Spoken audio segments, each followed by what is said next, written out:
Assalamu alaikum wa rahmatullah. So the question is, why does Islam treat women in such a discriminatory fashion? Why are the rules so different for men and women? Well, the response to this is actually quite simple. Islam does not discriminate against men and women from a spiritual perspective. In the eyes of God, men and women are equal in their religious value, in their worth, in their capacity to enter paradise. If a man does a good deed, if a woman does a good deed, the fact that one is a male and the other is a female is not going to inherently reward the former over the latter. In fact, God very clearly says in the Quran that believing men and women and men who give charity and women who give charity and men who fast and women who fast and men who are righteous and women who are righteous, God has promised for them, for the both of them, righteousness and rewards and the garden of heaven. And the Quran is very clear that men and women both shall be rewarded for the good that they do, and the fact that there's one gender over the other, the fact that the two genders are different, does not in any way impair their capacity to earn God's pleasure and to enter paradise. And that is the ultimate equality. Equality in the eyes of God.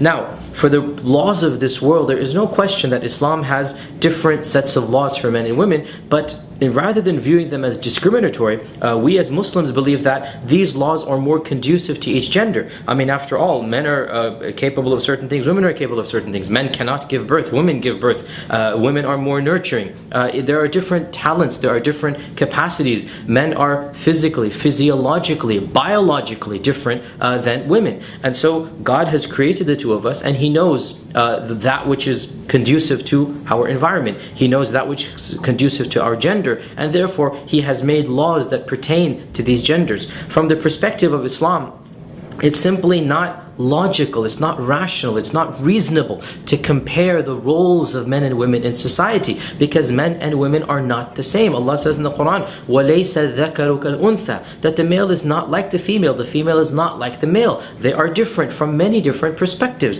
and you cannot compare two different things. I mean, the examples that are given is apples and oranges, a common expression in English, but it's so true. Apples and oranges, I mean, they're very different. You're not going to compare these two fruits and say, oh, an apple is better or an orange is better. There is no comparison. You can compare two apples, you can compare two oranges. You cannot compare an apple and an orange because they're coming from two different genuses. Well, similarly, men and women are two different genders, and they have different roles in life. And taking this into account, our religion has structured a way of life that takes the natural capacities, the natural talents that God has given each of these genders and strengthens those talents and fortifies that which is weak in each of the two genders. God has given laws that protect those weaknesses, and therefore from the Muslim perspective, men and women are not discriminated against, rather they are equal in the eyes of God, and the Islamic law treats them the way that they deserve to be treated. And this is something that every single believing man and women or practicing Muslim male and female will tell you. This is something that nobody feels discriminated against as a practicing and believing Muslim, because they believe it's not a woman who's telling me to do this, not a man who's telling me to do this,